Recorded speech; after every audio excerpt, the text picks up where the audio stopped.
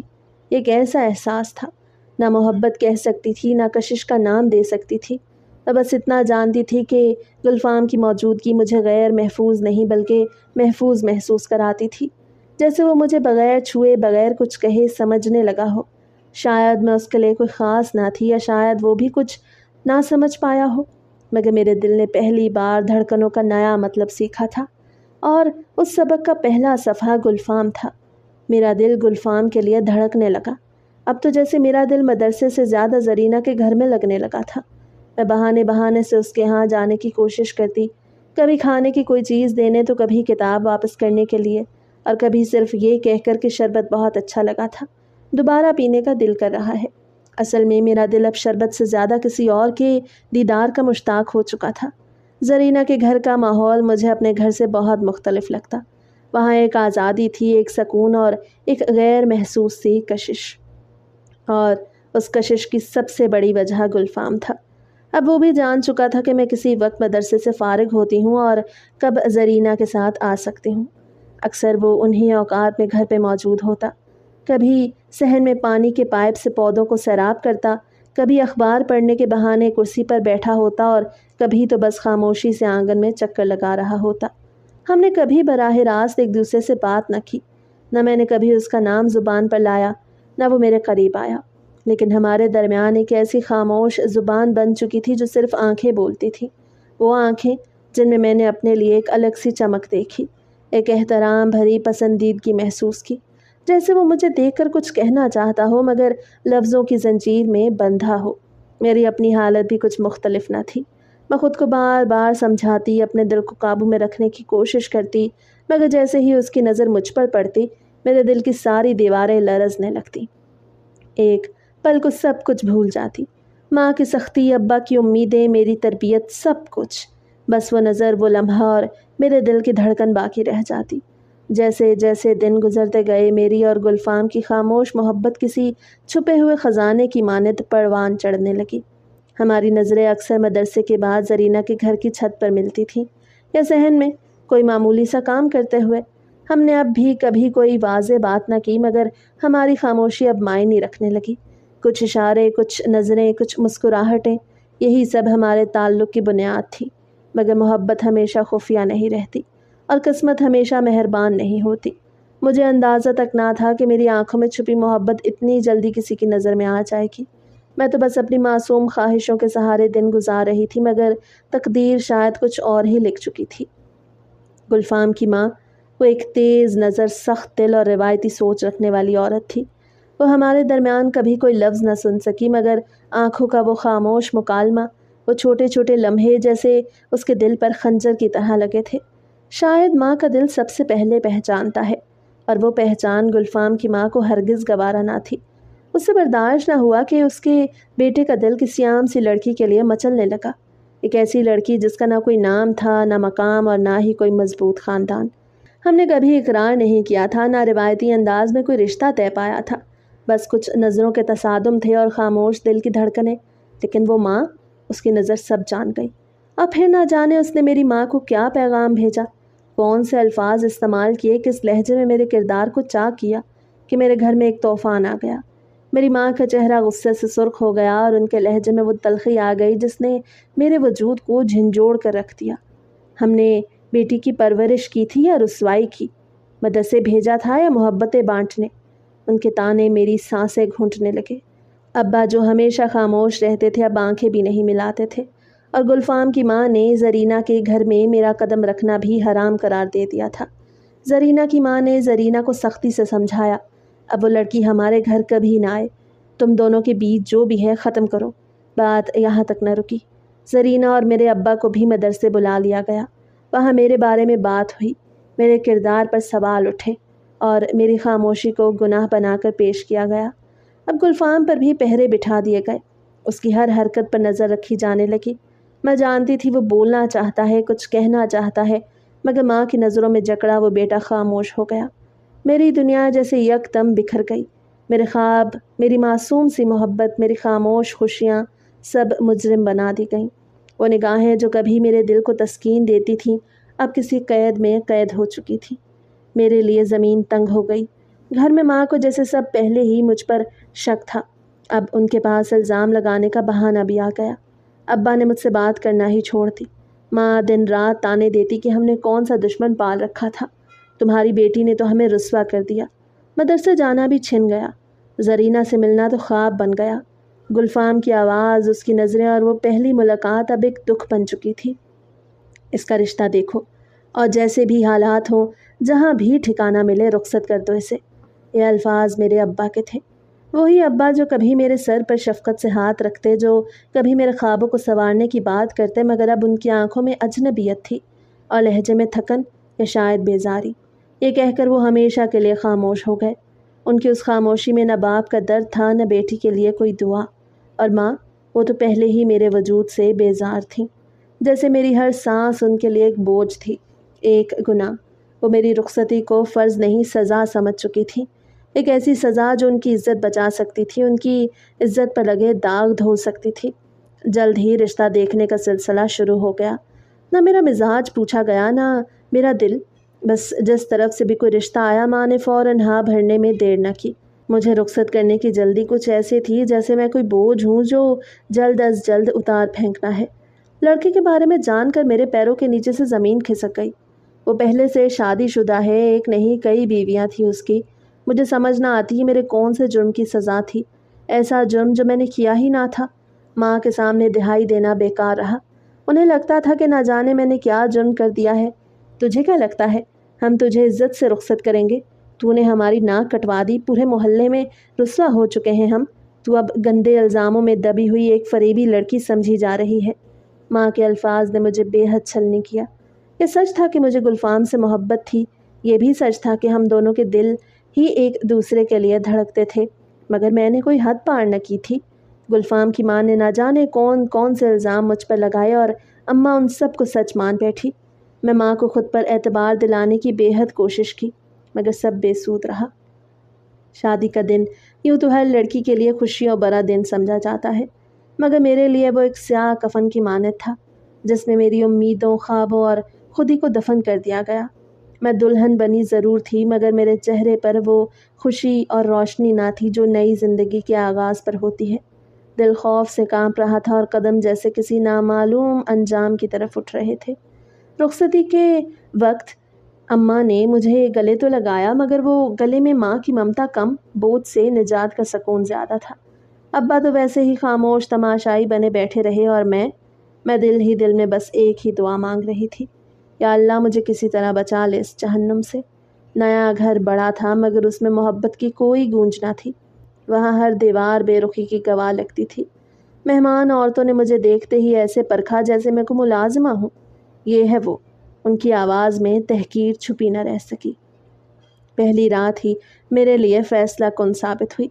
میرے شوہر، جنہیں میں نے دل سے قبول ہی نہ کیا، کمرے میں آئے اور بنا تمہید کہنے لگے، دیکھو، سیدھی سی بات ہے، مجھے تم سے کوئی خاص دلچسپی نہیں، میری بیویاں پہلے سے موجود ہیں اور ان کے ساتھ میرا سب کچھ ہے، تم صرف اولاد کے لیے اس گھر میں آئی ہو، اس سے زیادہ تمہاری کوئی حیثیت نہیں۔ یہ الفاظ میرے وجود کو اندر سے جلا گئے۔ میں ہکا بکا ہو کر انہیں دیکھتی رہ گئی۔ دن ہفتوں میں بدلے اور ہفتے مہینوں میں ڈھل گئے، مگر میرے نصیب کی سیاہی میں کوئی کمی نہ آئی۔ سسرال کا ماحول میرے لیے کسی قید خانے سے کم نہ تھا۔ گھر کی فضا میں محبت کا تو کہیں نام و نشان نہ تھا، البتہ نفرت، بے رخی اور حقارت ہر گوشے سے جھانکتی تھی۔ میرے شوہر کی 2 بیویاں جو میرے آنے سے پہلے ہی اس گھر کی مالکہ بن چکی تھیں، مجھے دیکھ کر ایک دوسرے کو معنی خیز نظروں سے دیکھتیں، ہنستیں، سرگوشیاں کرتیں اور پھر اپنے حکم صادر کرتیں۔ گھر میں انہی کا راج تھا، جو وہ چاہتیں وہی ہوتا۔ کھانے سے لے کر گھر کے انتظامات تک ہر چیز ان کی مرضی کے مطابق چلتی۔ میں تو جیسے ایک بے زبان، بے وجود سی کنیز تھی۔ کاموں کی ایک لمبی فہرست صبح میرے ہاتھ میں تھما دی جاتی اور پھر دن بھر میں ان کے حکم پر سر جھکائے خاموشی سے وہ سب کرتی رہتی۔ میرے دل میں بس ایک ہی سوال گونجتا، یا اللہ، آخر میرا قصور کیا ہے؟ کون سا گناہ ہے جس کی یہ سزا مجھے ملی ہے؟ نہ مجھے اس گھر میں کوئی عزت ملی، نہ محبت۔ میں دیواروں سے باتیں کرنے لگی، اپنے آنسوؤں کو چپ چاپ پونچھنے کی عادی ہو چکی تھی۔ یہاں نہ میرا کوئی درد سننے والا تھا، نہ میری کوئی اہمیت تھی۔ مجھے یہ تک یقین نہیں تھا کہ اگر کبھی اچانک میں غائب ہو جاؤں تو کسی کو فرق پڑے گا یا نہیں۔